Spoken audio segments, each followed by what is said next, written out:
Boa tarde, pessoal. Tudo bem?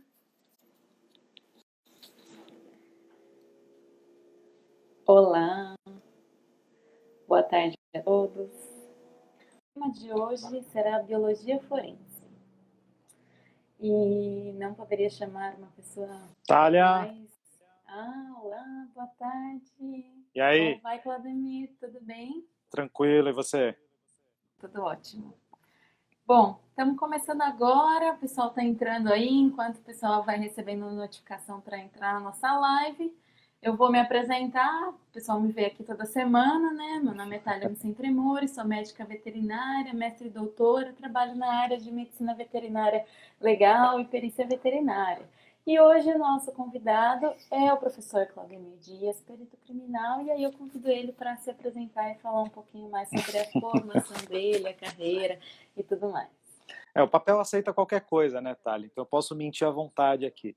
Apesar de que hoje o currículo Lattes não deixa a gente mentir muito, né? Mas meu nome é Claudemir Dias, eu sou biólogo de formação, meu mestrado foi na área de genética molecular, né? Trabalhei algum tempo com genética de populações antes de ingressar na carreira de perito criminal.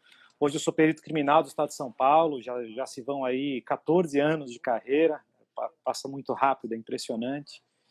Além disso, sou professor universitário, sou professor da Academia de Polícia, sou instrutor da Secretaria Nacional de Segurança Pública, né, em especial nos cursos de formação de perito na Força Nacional. Mas, enfim, eu acho que mais relevante aqui é a gente trocar informações, né, num diálogo aqui, né, Thalia?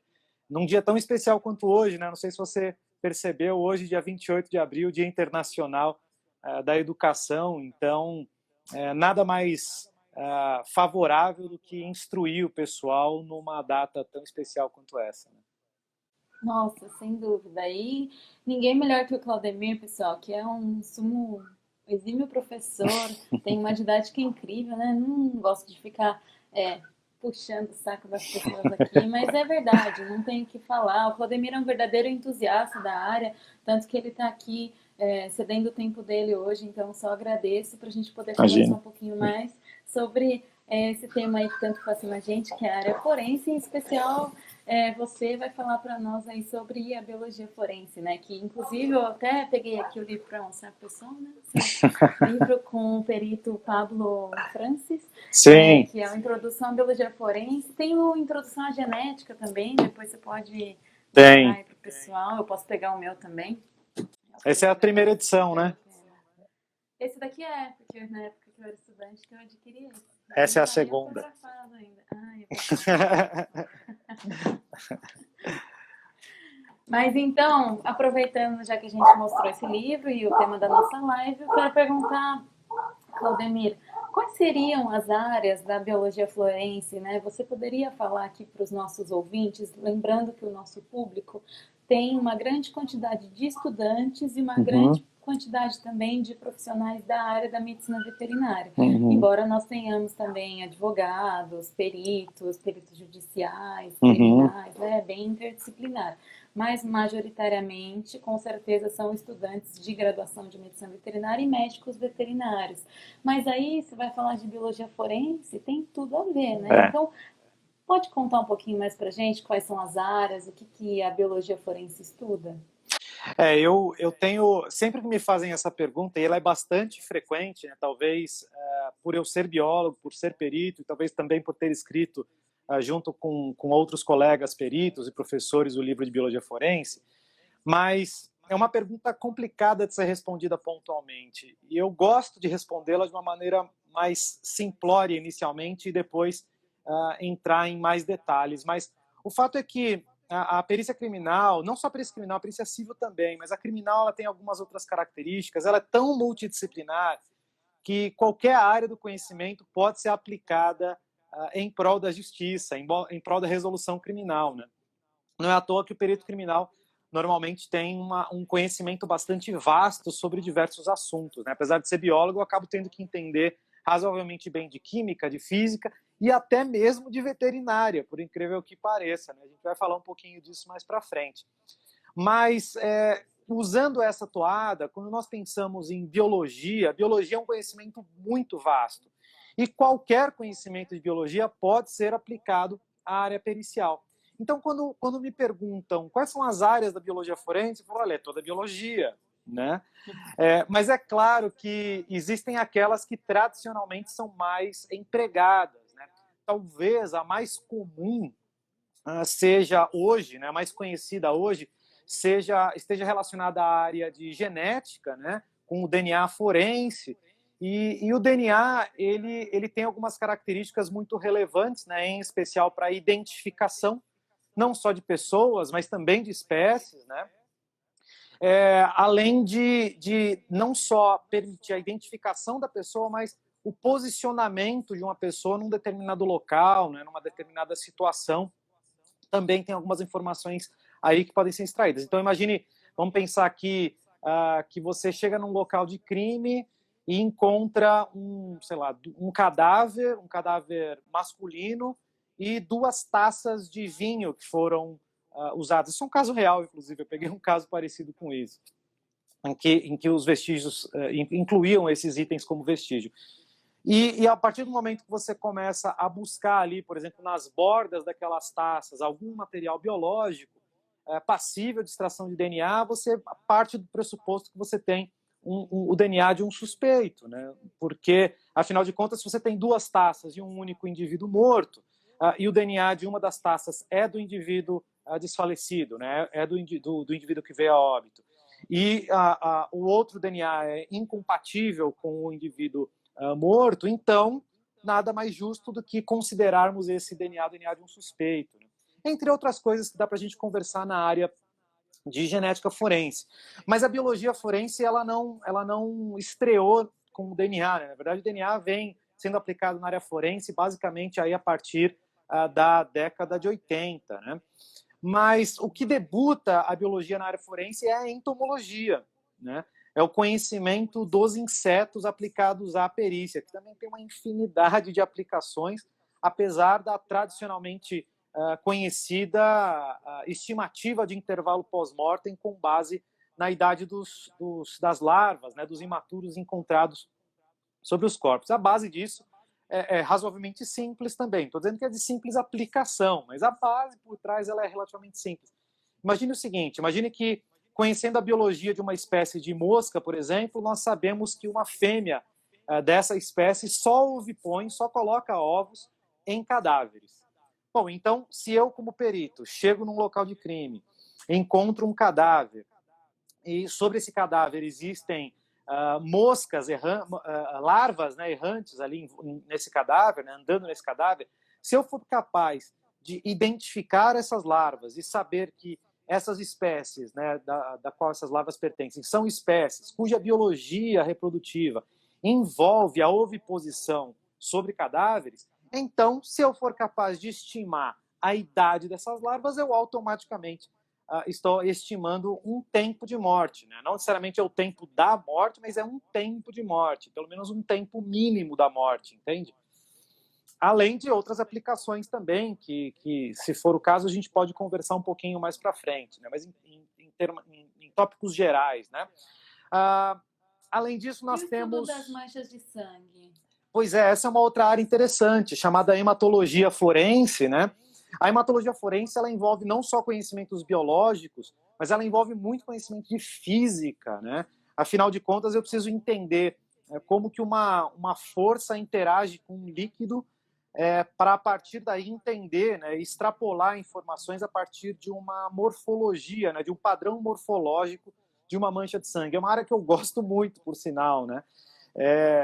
Além de, claro, dentro da hematologia forense tem uma outra área que a gente divide essas 2 áreas, na verdade, né? A hematologia forense identificadora, que basicamente está relacionada aos métodos de identificação de uma mancha de sangue. Então, eu uso esses métodos para saber se uma mancha encontrada num local de crime ou num instrumento é ou não é de sangue. E sendo de sangue, se é ou não é de sangue humano ou de algum outro animal que possa vir interessar para a perícia. E a outra área que nós chamamos de hematologia forense reconstrutora, em que nós usamos esses métodos de avaliação das morfologias para entender o padrão de formação e, consequentemente, como aquele padrão foi formado, né? Que instrumentos foram utilizados, como que o sangue foi derramado. Isso é muito importante para estabelecer a dinâmica do fato, né? Ainda dentro da biologia, nós temos uma área bem importante que tem bastante relação com os crimes contra a fauna, né? Que é a chamada tricologia forense, né? Que basicamente envolve a análise de pelos, né? Afinal de contas, muitas vezes o que resta para a perícia, né, são resíduos animais, resíduos vegetais, né? Eu costumo enfatizar nas aulas na academia de polícia, né, para o pessoal que está nos cursos de formação para perito, que as amostras forenses elas têm duas características muito comuns, né? A primeira delas é a exiguidade, ela vem em pequena quantidade, quase sempre em pequena quantidade, o que limita muitas vezes a quantidade de testes que eu posso fazer. E a segunda característica é que, em se tratando de vestígios biológicos, ela com muita frequência ela é degradada, né? E essa exiguidade exatamente. E essa exiguidade, ela também se relaciona à tricologia, né? Imagina que eu encontre ali uma quantidade muito pequena de pelos e que, porventura, se está investigando um crime contra a fauna, como um tráfico de animais, né, o abatimento de animais silvestres. Eu preciso ser capaz de identificar qual é aquela espécie para agravar o crime ou não. Então, é um procedimento pericial muito relevante. E nós não temos tantos especialistas assim no Brasil, né? Claro que as espécies mais comuns, a gente acaba tendo algum conhecimento, né, por usar isso com uma certa frequência, mas tem algumas espécies alguns grupos taxonômicos que é um pouquinho mais difícil fazer essa identificação. Temos outras áreas na biologia forense? Temos, mas acaba fugindo um pouco dos animais, né? Nós temos, por exemplo, a botânica forense, a palinologia forense, em que nós avaliamos resíduos vegetais, grãos de pólen coletados em peças, em local, e, consequentemente, extraindo informação deles, né? Resíduos vegetais têm um potencial gigantesco, né? Um caso bem simples que eu posso citar para vocês é de um indivíduo que vinha sendo investigado pelo crime de homicídio, e ele dizia nunca ter estado numa determinada região, que é a região justamente onde o cadáver esteve. E quando verificado o interior do carro desse indivíduo, existiam ali algumas folhas de eucalipto que eram de uma variedade que é exatamente a variedade que havia plantada na região onde o cadáver estava, né? Então, é um exemplo de como eu posso usar esse vestígio para colocar um indivíduo no local de crime. Sem contar o caso Mércia também, né? O caso Mércia Nakashima envolveu conhecimentos de botânica, né? Para quem não se lembra, era uma advogada que foi encontrada morta na represa em Nazaré Paulista. E eu posso falar sobre esse caso porque a mídia já divulgou isso de maneira exaustiva. É um caso também não tão recente assim, né? Mas o fato é que foram encontradas ali algumas algas no sapato do principal suspeito, algas estas que ocorrem na represa de Nazaré Paulista. Então, quer dizer, mais uma vez um vestígio botânico que me traz a sugestão de que aquele indivíduo esteve naquele local, né? Enfim, e entre muitas outras áreas, né, que, como eu comentei inicialmente, qualquer conhecimento biológico pode ser utilizado, não só biológico, mas no nosso caso aqui, né, pode ser utilizado na perícia criminal, dependendo da necessidade e, evidentemente, do conhecimento de quem busca a informação, né, do perito responsável. Então, basicamente, eu diria que dentre as diversas áreas da biologia forense, a gente pode pensar em 4 que estariam bastante interrelacionadas com os animais, né? Que seria a genética, a hematologia, a tricologia e também a própria, e a entomologia. E a entomologia, claro, exatamente. Eu acredito que a parte da paleologia e mesmo a questão dos vegetais também, porque se nós pensarmos em um contexto onde um animal está sendo investigado, porventura também teriam ali, podem ter pólen, pode ter alguma outra substância. Só que na realidade, no contexto hoje, devido à nossa legislação, sabemos que é um pouco complexo, né, essa questão da investigação de um crime envolvendo um animal. Existe uma certa dificuldade com a solicitação dos exames periciais. A gente esteve recentemente fazendo uma live com o Felipe, que é um perito criminal aí do IC. Ele está lotado em São Paulo, lá no Crimes contra A criminal, pessoa? né? Uhum. Contra a pessoa, e ele atende algumas demandas quando são casos de maus tratos, de abuso aos animais, mas com certeza é super subnotificado. Mas o que a gente quer trazer aqui hoje e mostrar é essa grande e intensa interdisciplinaridade entre a biologia forense e a área da medicina veterinária, né? Seja a medicina veterinária forense ou medicina veterinária legal, que eu às vezes explico a diferença para o pessoal, mas eu só quero deixar bem claro que quando a gente está falando do forense, porque é alguma coisa relacionada à justiça, que vai tramitar num fórum, então que nós estamos, na verdade, a perícia vem para fazer aquele exame técnico científico, e o exame técnico científico, ele vai vir para buscar a verdade. Então, a prova pericial, ela é quem brilha, né? Muita coisa é especulação. Às vezes vem lá uma matéria jornalística, tal, toda aquela questão investigativa, a prova testemunhal, mas no momento que você tem uma prova pericial, que ela é fundamentada e com embasamento técnico-científico, isso tem um valor, um peso muito grande.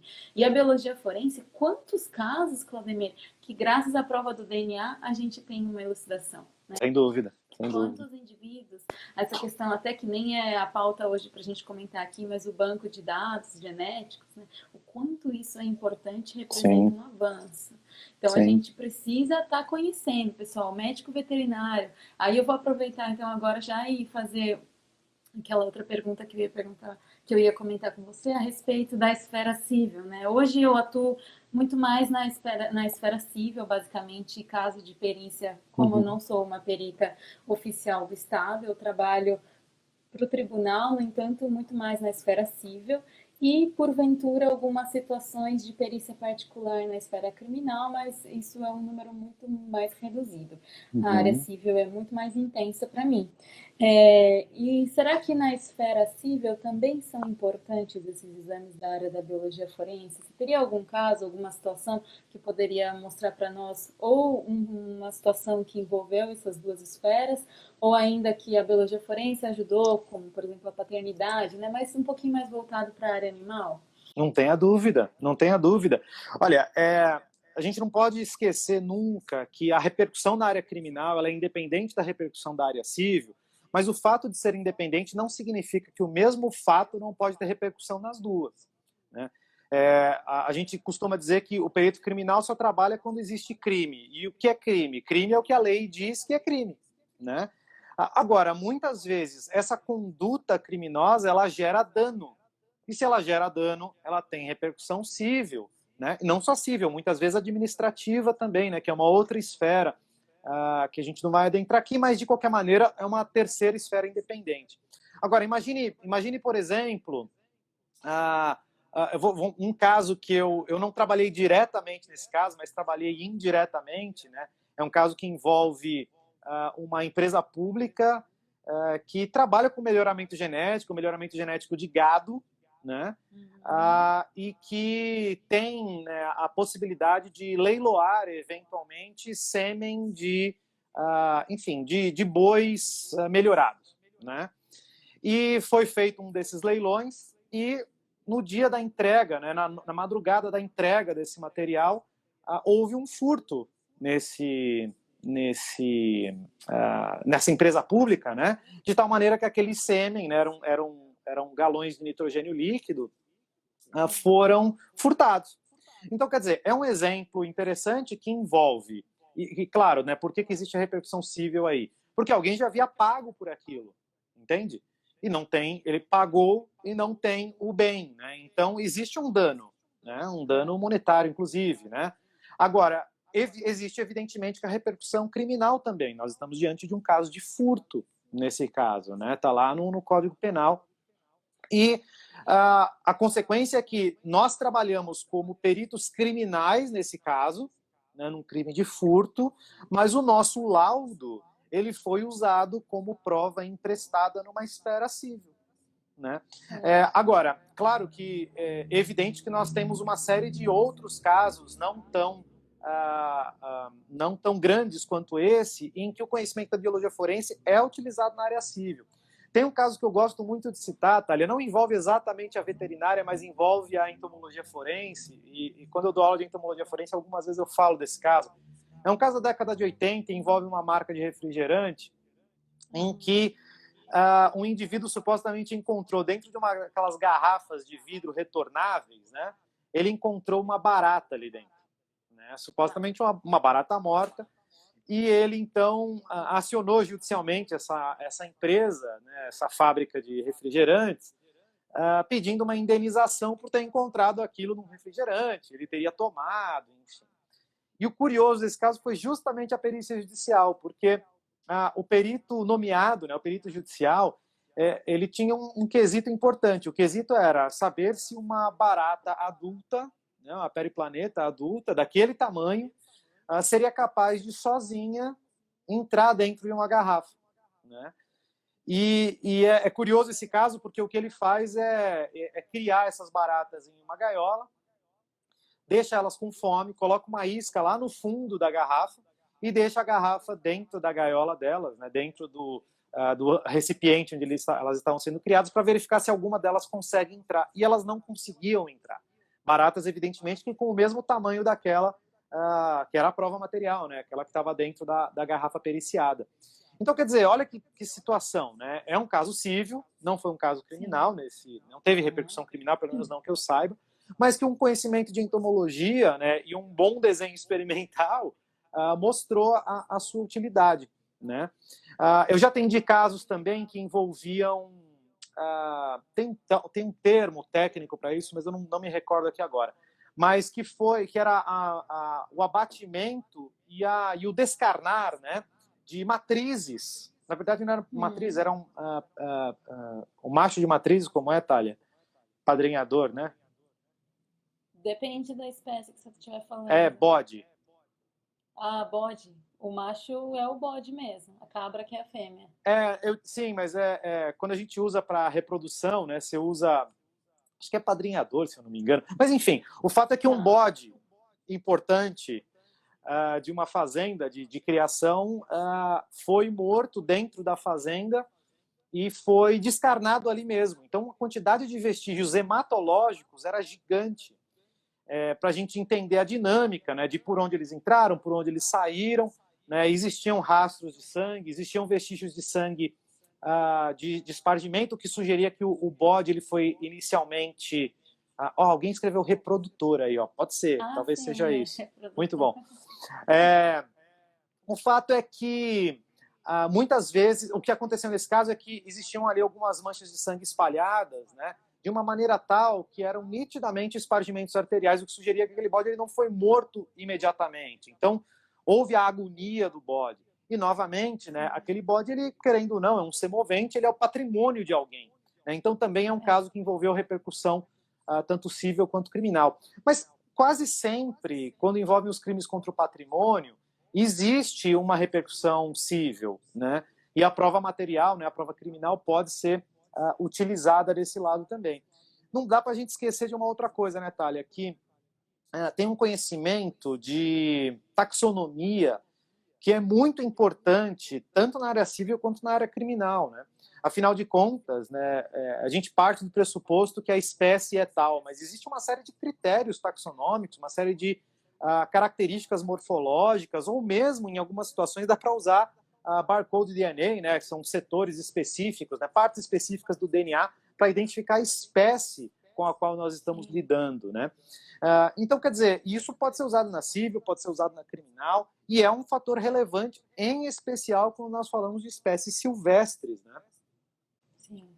O que nós temos que ter em conta também é que o Brasil é o país com maior biodiversidade do mundo, né? Então também Sim.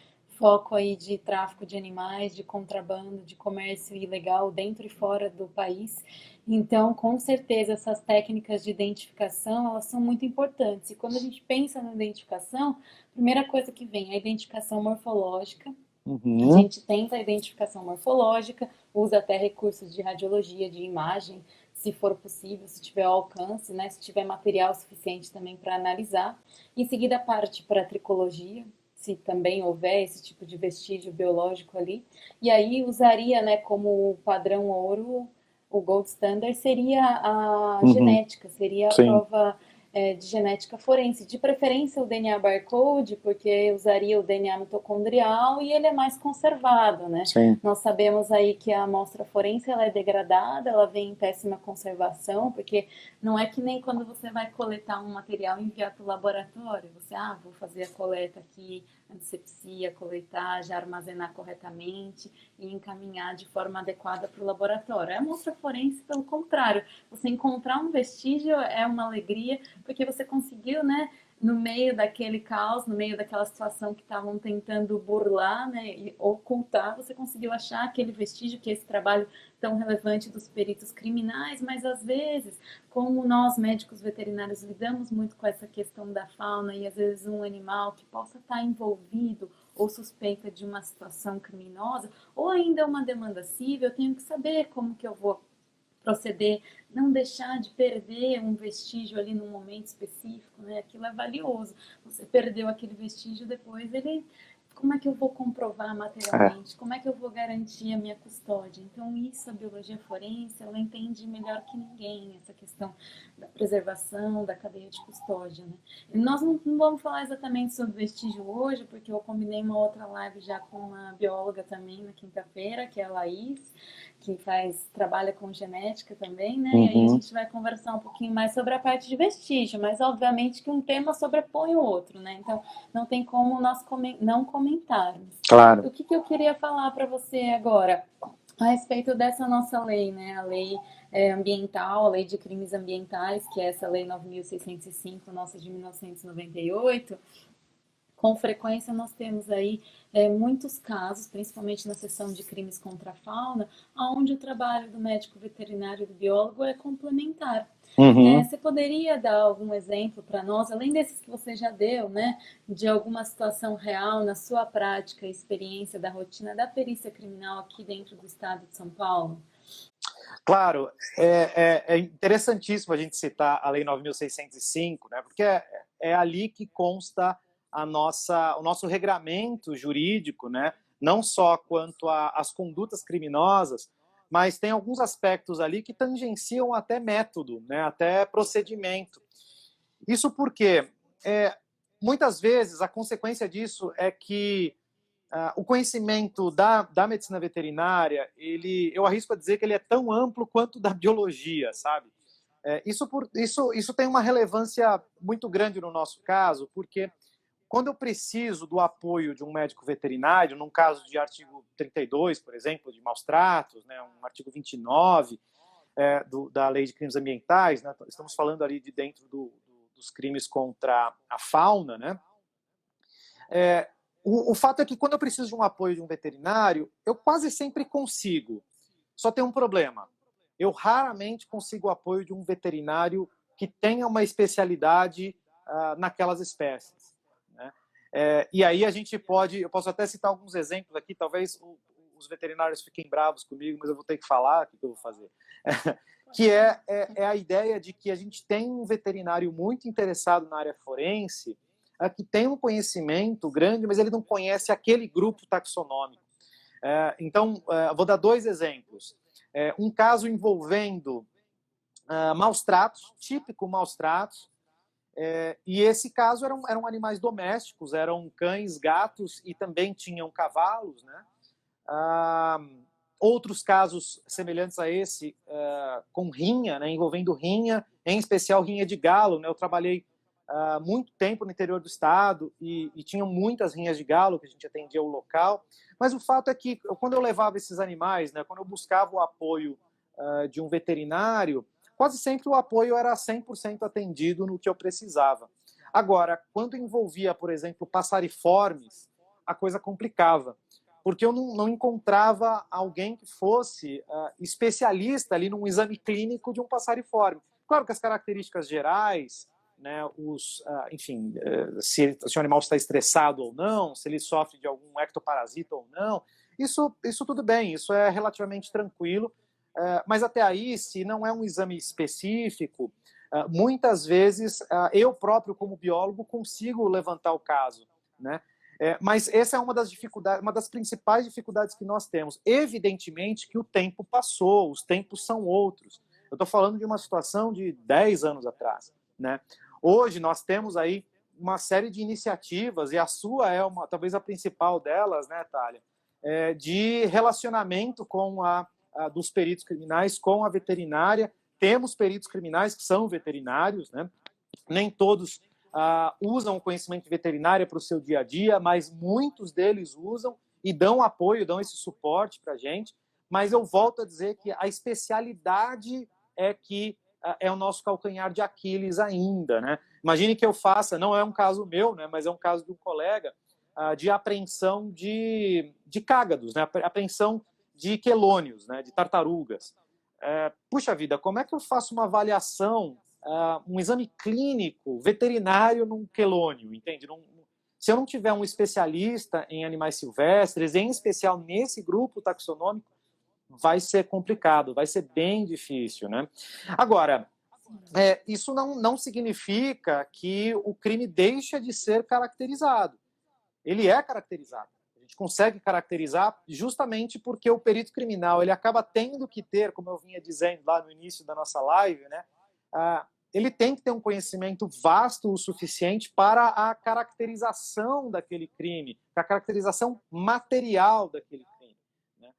Então, a caracterização é tranquila, a materialidade ela é tranquila. Mas muitas vezes o que se espera de um exame pericial é algo mais aprofundado. E é aí que a falta da especialidade médico-veterinária nos aflige, né? E eu tenho certeza que essa mesma dificuldade deve acontecer também entre os veterinários. Afinal de contas, tem muita gente que trabalha com pet e não tem tanto veterinário assim trabalhando com silvestre. Né? Ou se tem, eles estão muito bem escondidos, porque eu não acho esse povo com facilidade, né?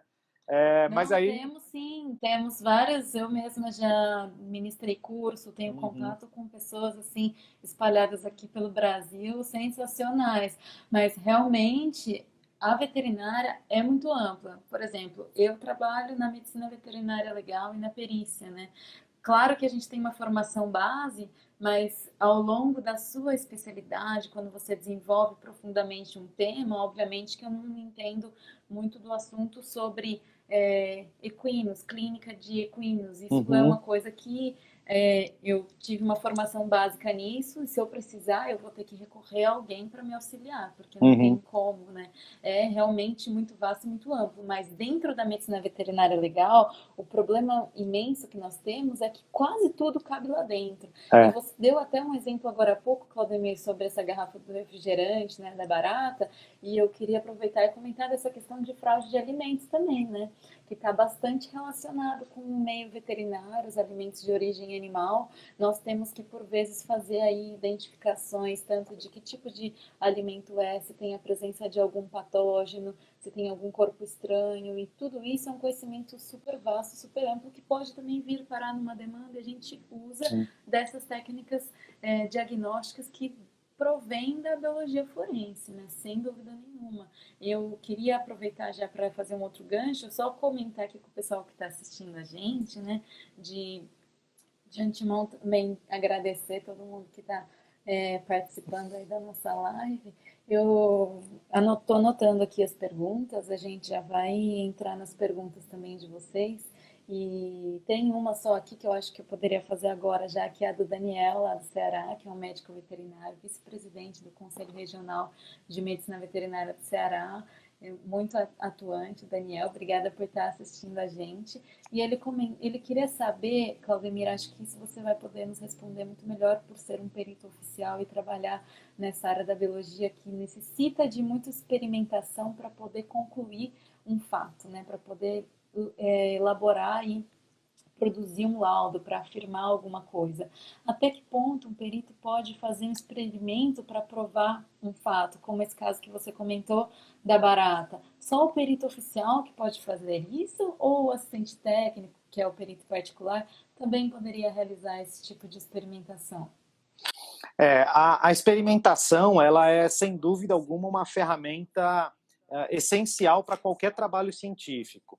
Evidentemente que, considerando a demanda dos peritos criminais, em especial no estado de São Paulo, né, que eu conheço muito bem, a demanda é tão alta que raramente a gente tem a oportunidade de fazer experimentação com os critérios, né, e com a amostragem que nós gostaríamos.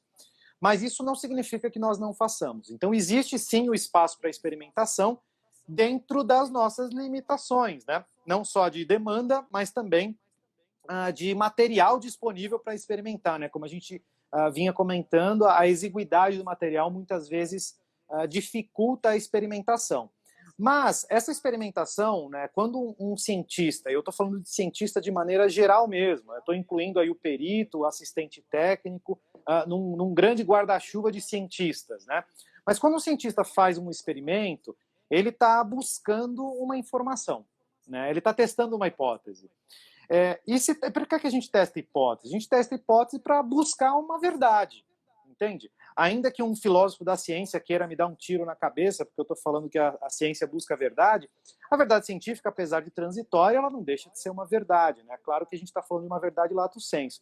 Então, se o perito criminal pode fazer um experimento para buscar a verdade, então o assistente técnico, tanto o assistente técnico das partes na área civil, ou o assistente técnico de defesa e o assistente técnico do Ministério Público na área criminal, podem e devem fazer esses experimentos. Afinal de contas, não são poucos os casos, né, em que um assistente técnico fez um experimento e contradisse o que um perito abordou. Por quê? Porque muitas vezes o perito faz um experimento mais simples porque já existe uma explicação bem documentada de um determinado fenômeno na literatura.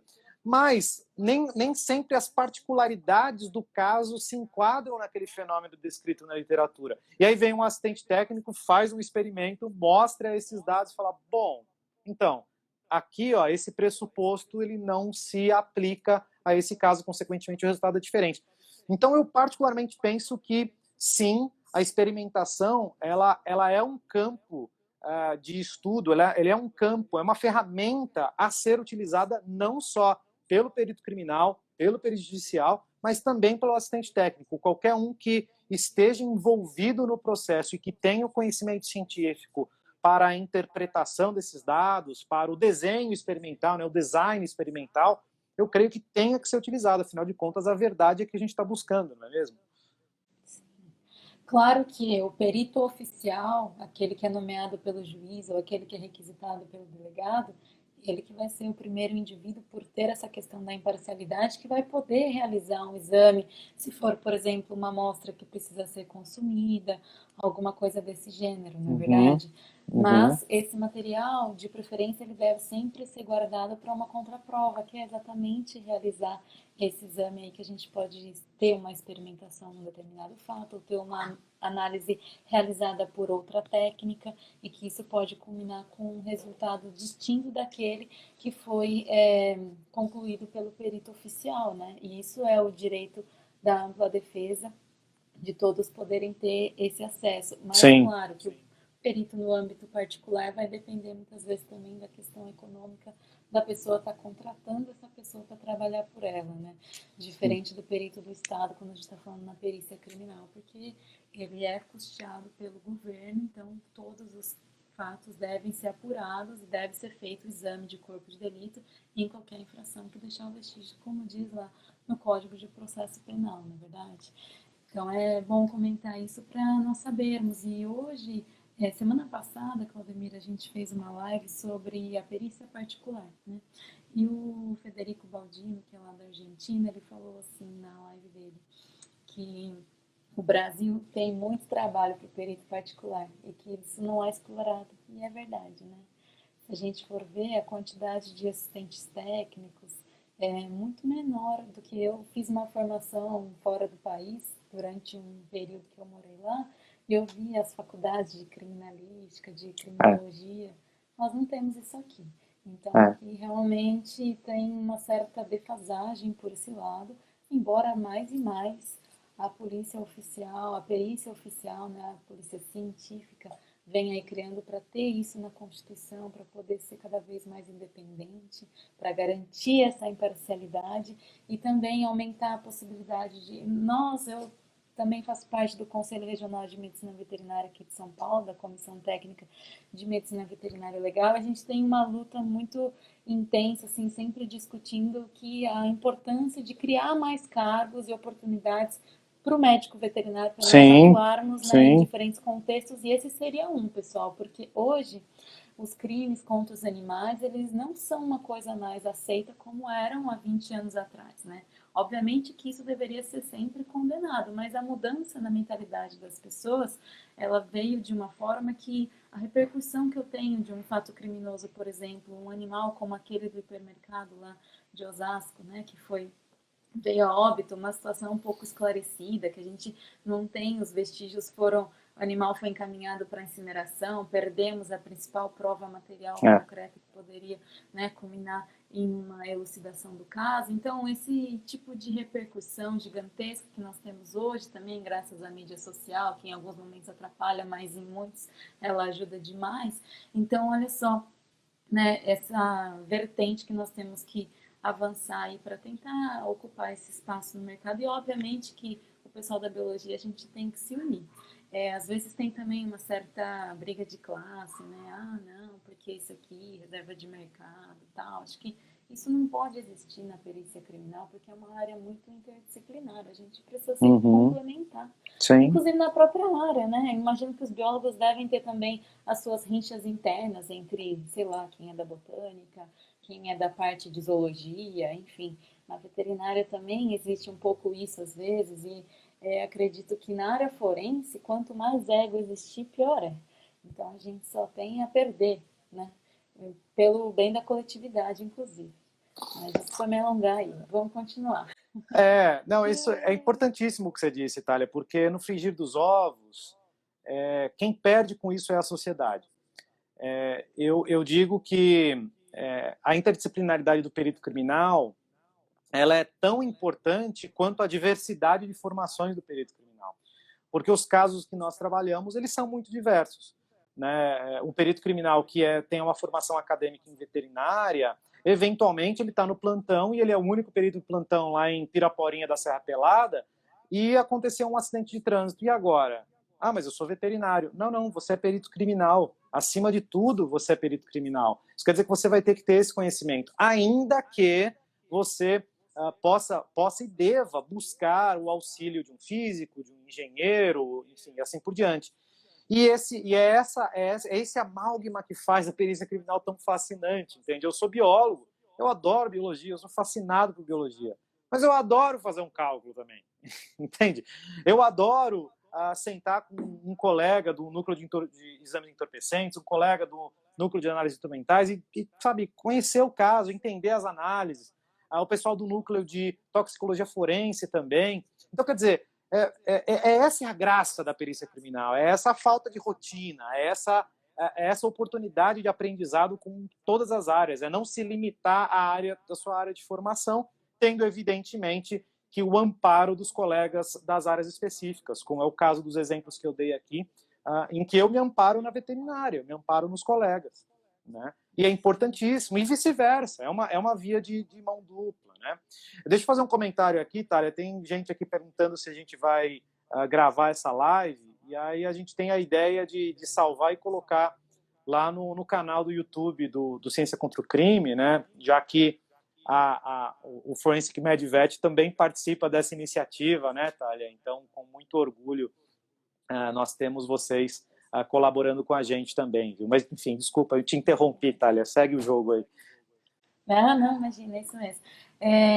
Até que, aproveitando isso que você comentou, tinha uma pergunta, inclusive, que haviam feito antes, que era exatamente isso: se um perito que trabalha com animais, de repente ele ia ter que atender um caso de homicídio. Essa é uma pergunta muito recorrente que eu tenho, principalmente nos colegas que são interessados em, porventura, entrar nessa carreira, né?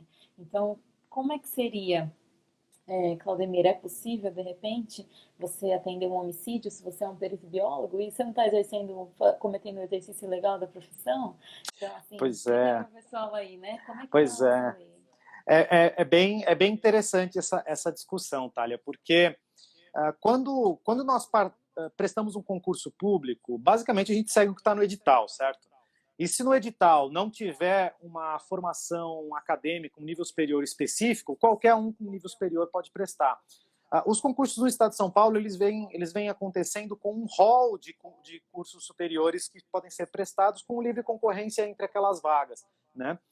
Mas isso não significa que você vai trabalhar na sua área de formação acadêmica. Significa que você vai entrar, passando no concurso, você vai entrar na academia de polícia, num curso de formação técnico profissional, né, que eu tenho o imenso prazer de lecionar nesse curso, em que ali você vai aprender a ser perito criminal.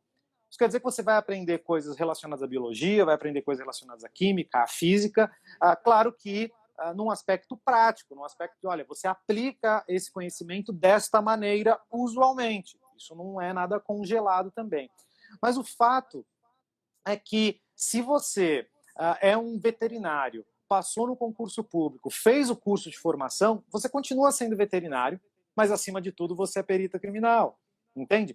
E aí você pode ser lotado em qualquer unidade do Instituto de Criminalística do Estado. Suponhamos que você seja lotada, por exemplo, na equipe de perícias criminalísticas de Rio Claro, né, onde existe uma equipe. É uma equipe do Instituto de Criminalística, tem uma equipe do Instituto Médico Legal também, mas suponhamos que você entra ali na escala de plantão, de atendimento no plantão dessa equipe. Ora, se você é a perita de plantão, apesar de ser veterinária, mas você é a única perita que está no plantão naquela região, e na sua circunscrição de atendimento ocorre um homicídio, ora, um homicídio, o atendimento, em regra, é na hora. Você é acionado, você tem que ir até o local. Quem é o perito de plantão naquela circunscrição? Olha, é a perita Thalia. Mas a perita Thalia é veterinária. Legal, mas acima de tudo, ela é perita criminal. Então você vai dar esse atendimento, como eu estava comentando anteriormente, né? Agora, também pode acontecer de repente, você, apesar de veterinário, você trabalhou muito tempo, por exemplo, num laboratório químico. Pode ser também que você seja lotada numa unidade em que esse conhecimento de química, ou de química analítica, enfim, possa ser aproveitado, né? No núcleo de exames entorpecentes, no núcleo de toxicologia forense, no núcleo de análises instrumentais, no núcleo de química, são todos núcleos que pertencem ao Instituto de Criminalística, nos quais esse conhecimento de química vai ser muito bem aproveitado, né? Então, não existe uma obrigatoriedade em um médico veterinário que passa num concurso para perito trabalhar exclusivamente com crimes contra a fauna. Agora, também existem iniciativas, né, Brasil afora, da criação de unidades específicas para crimes ambientais. E dentro dessas unidades, algumas delas já vêm se estruturando para que tenham equipes para crimes contra a fauna, com multidisciplinar também, com biólogo, principalmente com biólogo e veterinário, e equipes de crimes contra a flora, né, que aí envolve biólogo, muitas vezes, dependendo da situação, envolve geólogo, envolve engenheiro ambiental, engenheiro florestal, enfim. Aí é uma outra situação, você está trabalhando numa equipe especializada, né? Você deu o exemplo do colega Felipe, o Felipe trabalha no núcleo de crimes contra a pessoa. É um núcleo cuja demanda é somente de crimes contra a pessoa, entende? Mas, curiosamente, ele deve usar bastante conhecimento de veterinária. Eu explico por quê. Não são raros os casos em que restos mortais de animais demandam um exame pericial e o acionamento foi para verificar se aquilo é humano ou não, né? E antes da remoção para o IML, eles chamam a perícia de local. Então, quer dizer, você tem um conhecimento de anatomia comparada, tem um conhecimento de veterinária, vai sem dúvida alguma ser útil. Você vai chegar lá e olhar para aquilo e falar, bom, isso aqui não é humano, né? Tem um caso muito legal de uma ossada de porco, né, restos de um churrasco, como a gente brincou na época, que a perita Ana Carolina Salles atendeu, né? Ela está lotada até hoje no núcleo de crimes contra a pessoa. É um caso bem interessante, mas mostra que, olha, alguém acionou como restos mortais humanos. Ela chegou ali, ela é bióloga, ela olhou para aquilo e falou: não, isso não é humano, isso provavelmente são restos mortais de um suíno, né? E ainda parcialmente assado, né? Quer dizer, é um resto de churrasco mesmo. Mas, enfim, isso mostra muito como esse conhecimento vasto pode ser empregado no nosso caso, né? Completamente. Também nós temos uma outra vertente, que é a questão das lesões que os animais podem causar. em outros animais e nas pessoas, né? Que são as mordeduras, arranhões, marcas de dentadas, marcas de garras, de bicos. Então, assim, é uma amplitude imensa, né? E aí também trabalhar em parceria com a questão do Instituto Médico Legal, porque porventura o veterinário ele vai ter uma facilidade muito maior em fazer esse tipo de identificação e é ele quem desenvolve também esse tipo de pesquisa. Então, já aproveitar que a gente comentou que hoje é o Dia da Educação, né? Eu queria aproveitar e falar com você a respeito disso, do ensino da pesquisa na área forense, principalmente aqui no Brasil. Qual que é a sua opinião? O que você tem achado, as perspectivas? Você acha que é importante ter essa linha acadêmica também? Como que isso tem avançado nos últimos anos, desde a sua atuação na área, pelo período de experiência que você possui, e também a formação que você promove, né, como professor da CADEPOL, professor universitário, a pesquisa e o ensino, né, como que a gente busca isso na área forense? Tem alguma interface importante para a gente comentar aí na nossa live? Tem, sem dúvida alguma, sem dúvida alguma. Se não forem os pesquisadores, né, aqueles que fazem ciência propriamente, no Brasil, em especial nos ambientes acadêmicos, né, onde isso é mais comum, nós não temos inovação. Basicamente é isso. Se não existirem pessoas interessadas em trabalhar academicamente com a área forense, nós não temos inovação no Brasil. Na minha área, né, na área de biologia forense, eu posso falar com uma certa propriedade porque a cada 6 meses, mais ou menos, eu faço um novo levantamento sobre o número de papers, né, o número de artigos publicados na área em bases de indexadoras, né, como é o caso do Scopus, do Web of Science, né, do Easy Knowledge, enfim, em todas essas bases eu faço esses levantamentos. E o que a gente percebe é que o Brasil, na área de biologia forense especificamente, o Brasil ele desponta, ele quase sempre está entre os 10 países com o maior número de publicações na área de biologia forense, em especial em entomologia forense. Né? A segunda área é justamente a genética forense. Então, quer dizer, a pesquisa ela é recorrente no Brasil. Ela ocorre na área de biologia forense, ela é muito frequente no Brasil. E sem essa pesquisa, sem esse desenvolvimento, nós não somos nada. Claro que a ciência básica ela também é essencial, né? E tem um caso bem curioso, eu até comentei, acho que eu cheguei a comentar com você, Thalia, em outra oportunidade, numa situação que envolvia a mortandade de gado e que existia uma situação de conflito entre os vizinhos, né, de fazendas, supostamente por mudarem a cerca de posição, envolvia esbulho possessório, enfim.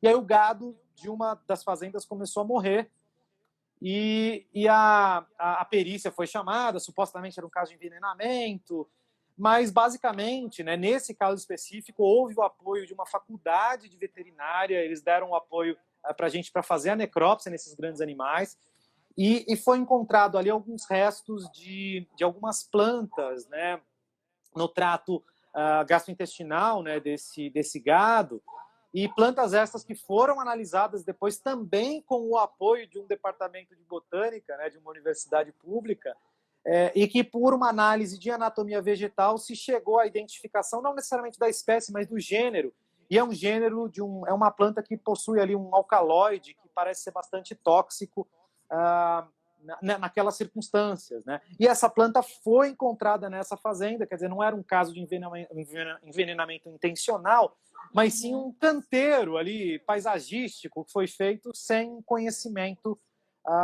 dessa planta, né? Do quão tóxica essa planta poderia ser e que por algum motivo o gado acabou se alimentando dela, né? Naquele canteiro. Mas então quer dizer, isso mostra que a ciência básica ela também é essencial para o nosso trabalho. Afinal de contas, quem resolveu a identificação dessa planta era um anatomista vegetal, né, que tinha um conhecimento de anatomia daquele grupo, que fez ali cortes histológicos, analisou a partir de determinados corantes e mostrou que, olha, isso é compatível com esse grupo e esse grupo tem esse alcaloide e a literatura mostra que ele tem uma toxicidade alta. Então, a pesquisa ela é essencial para qualquer área científica. E o nosso caso não é exceção. Né? o caso da perícia não é exceção. A gente depende de ciência básica, a gente depende de ciência aplicada. E claro que, como no Brasil, fazer ciência é muito mais comum dentro dos ambientes acadêmicos, o ensino a ela associado é primordial. A gente precisa fomentar a pesquisa no Brasil por meio do ensino, né? Existiram aí no passado, né, até iniciativas de fomento para a área forense, para pesquisa na área forense, né? O Proforense foi um deles, né, Thalia? Acho que você conhece essa iniciativa, né? Sim, eu fui bolsista do Proforenses, graças ao Proforenses que eu fiz doutorado no Brasil e no exterior. Perfeito. Então, é um ótimo exemplo. É um ótimo exemplo. Então a gente precisa, assim, cada vez mais fomentar o contato entre o meio pericial e o meio acadêmico que desenvolve pesquisa que a gente possa utilizar. Na entomologia forense, isso é usado à torto e à direito, né? Nas outras áreas, da biologia forense, um pouco menos, mas a tendência é que esses laços sejam estreitados cada vez mais, né? sim, certamente. Eu só vou comentar duas coisas aqui para os colegas médicos veterinários mais especial e também talvez para os peritos criminais, né? A gente chama o roubo de gado de abigeato. Ele também está previsto na lei, né? E essa área da clínica das intoxicações, que foi esse caso que Claudemir acabou de comentar para a gente, dos animais que ingeriram, ela é super interdisciplinar e com certeza, né? Existem plantas, pessoal, quem é estudante, quem ainda não chegou a ter essa disciplina, mesmo quem já teve, né? Que às vezes a gente esquece uma quantidade absurda de volume de informações, mas nós precisamos saber aonde buscar e onde consultar. Tá ficando escuro, eu tô ficando meio sem luz aqui, mas não vai dar para sair daqui e acender a luz agora. O que acontece? Essa parte da clínica das intoxicações, nós temos plantas que elas, o Claudemir sabe muito melhor que nós, que elas têm princípios ativos e podem causar morte súbita, né? Morte até em questão de horas, Sim. em poucos dias. E aí essa grande interdisciplinaridade também para envolver a questão forense. Quando eu comecei a trabalhar, Claudemir, logo que eu concluí a graduação, né, eu fui trabalhar com clínica, cirurgia de pequenos animais.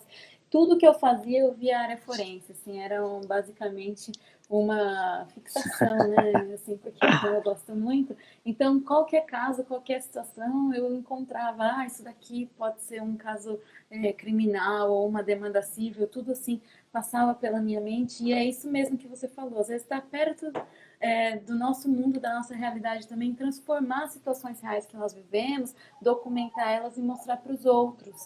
Nós precisamos também de base de informação. Quando eu tenho uma dúvida, o que eu faço? Primeira coisa, né? Eu pego o telefone e digito lá no Google. Para um pesquisador, para um investigador, para um perito, não é diferente. Só que, claro, ele tem que buscar uma informação científica, ele não pode buscar a informação do chat do Yahoo. Então, por isso que nós precisamos mesmo de produção de pesquisa básica e pesquisa aplicada, né? Que é isso daí, a área forense precisa muito disso. A entomologia também está muito relacionada com a veterinária, porque a maioria dos estudos, eles são feitos em animais, né? Embora, claro, você pode aproveitar um cadáver humano também, mas a questão ética ainda é um pouco menos complexa para fazer um estudo desse tipo num animal. Nós temos modelos experimentais, né? Mas Sim. sempre respeitando também toda essa questão do minimalismo, do usar o mínimo possível o animal. A gente preza muito por esse respeito e eu sei que os seguidores aí do Forensic Medvet também são pessoas que, acima de tudo, querem um dia conseguir colocar na cadeia aí o indivíduo que maltrata, que abusa, que comete crime, que trafica animal. Essa é a nossa grande luta também, né? Tá ficando muito escuro aqui, tá acabando a minha luz, e a nossa live vai ter só um minutinho e ela já vai encerrar. Então, eu vou aproveitar aqui e agradecer muito a participação do Claudemir. Eu vi que o pessoal colocou aqui mais alguns comentários sobre a disciplina de veterinária de Botucatu e muita coisa para se desenvolver, é verdade. E fica aí o convite para mais para frente a gente fazer uma outra live, discutir mais casos também, que foi muito proveitoso. E passo a palavra para você, Claudemir, para poder encerrar e agradecer mais uma vez a sua participação aqui hoje e todo mundo que assistiu a gente. Imagina, eu que agradeço o convite, sempre... para quem é apaixonado pela área forense, falar sobre a área forense é mais do que um prazer, né? Então, eu agradeço o convite, sem dúvida alguma foi muito legal a gente conversar aqui sobre isso. uma das minhas áreas de atuação é justamente a divulgação científica, né? Eu venho fazendo isso desde a universidade. Foi assim que surgiu o blog, né, do Ciência contra o Crime, que hoje está crescendo. A gente está fomentando um canal de YouTube, né? Já tem alguns vídeos lá, então para quem tiver interesse, dá uma olhada lá no YouTube, no canal do Ciência contra o Crime. A ideia é ter vídeos semanais ali. O Ciência contra o Crime também acabou virando uma série de livros, né, Thalia? Que inclusive, né, nós lançamos. Vamos voltar aqui para o professor Claudemir poder encerrar nossa live e explicar um pouquinho mais ainda nessa área. Certo? Já mandei o convite aí para o Claudemir. Aí. Fala a verdade, você só desligou porque você queria acender a luz, né? É lógico. Mas para gente terminar, Thalia, o Ciência contra o Crime ele acabou virando também uma série de livros, né? Hoje, os 2 livros que nós já temos publicados, né? O Biologia Forense, que está na 2ª edição, e o Genética Forense, né? Que está na 1ª edição, que foi lançado mais recentemente. E vai sair um livro de veterinária, né, Thalia? Que eu estou sabendo pelo CCC. Pois é, a gente não poderia deixar de falar desse livro aí que o pessoal está já na expectativa, e nós também estamos na expectativa, né, Claudemir? Sem dúvida. Da finalização desse livro aí, que já está basicamente tudo quase pronto, e vai ser um sucesso aí. Mais uma literatura, nós temos alguns materiais já na literatura nacional, mas sempre quanto mais melhor, né? E tem um time muito forte aí de grandes profissionais participando da nossa obra, e eu agradeço imensamente também o Claudemir de ter aberto a oportunidade de colocar o livro de Medicina Forense e Veterinária dentro da série de Ciência contra o Crime, obviamente, né, a editora Milênio, que é referência aí nacional na área de livros de perícia, de ciências forenses, até inclusive de direito. Então, sem esse aporte, sem esse apoio também, a gente pesquisa, estuda, e nós precisamos divulgar esse material e ajudar as outras pessoas, ajudar os demais colegas a resolução de casos, né? Esse embasamento eu recebo direto, Claudemir, mensagens, pessoas pedindo material, pessoas pedindo informação para escrever trabalhos de conclusão de curso, e muitas vezes também eu indico a Revista Brasileira de Criminalística, né, você também é um editor, então, assim, várias das iniciativas acadêmicas, o Claudemir, ele está sempre à frente. Então, pessoal, aproveitem também essa pessoa muito acessível, motivada, apaixonada pela área, e também, assim, que eu tenho que falar que é humilde o suficiente, né, para poder passar esse conhecimento para nós. Eu posso chamar ele de você, como vocês estão vendo aqui, de uma maneira bem informal, sem muito rótulo, né, quando na verdade é alguém que sabe muito e que contribui muito para a nossa sociedade. Então, a gente só tem a agradecer aí. Sigam a página do Ciência contra o Crime, sigam lá o perfil também do Instagram, do YouTube, e sempre, assim como o Forensic Medvet, a gente deixa aberto para quem quiser contribuir, tiver alguma ideia. Eu tenho certeza que o Claudemir também tem a mesma visão, né? Sem dúvida alguma. O importante é a gente divulgar a ciência, porque a divulgação científica em qualquer área, ela é uma parte essencial da educação, né? Um país sem divulgação científica é um país que não produz inovação. Então, o Ciência contra o Crime, ele tem essa vertente, eu tenho certeza que o Forensic Medvet também. Então, a gente está sempre aberto à divulgação científica, né? Mas eu queria mais uma vez agradecer, Thalia, o convite, e ficar à disposição aí para novas interações, né? Novas conversas, né? Novos diálogos. Para o pessoal que segue o Forensic Medvet, também fico à disposição para a gente conversar aqui pelo Instagram, ou enfim, ou pelo canal do YouTube, ou nos comentários lá do nosso blog, né, do cienciacontraocrime.com.br. Eu fico à disposição porque eu creio que conhecimento bom é conhecimento divulgado, amplificado, reverberado, né? Então, com isso eu encerro aqui, Thalia. Mais uma vez, obrigado pelo convite, viu? Muito obrigada, Claudemir, e até a próxima. Valeu, até a próxima. Um abraço, pessoal. Tchau, pessoal. Obrigada. Valeu.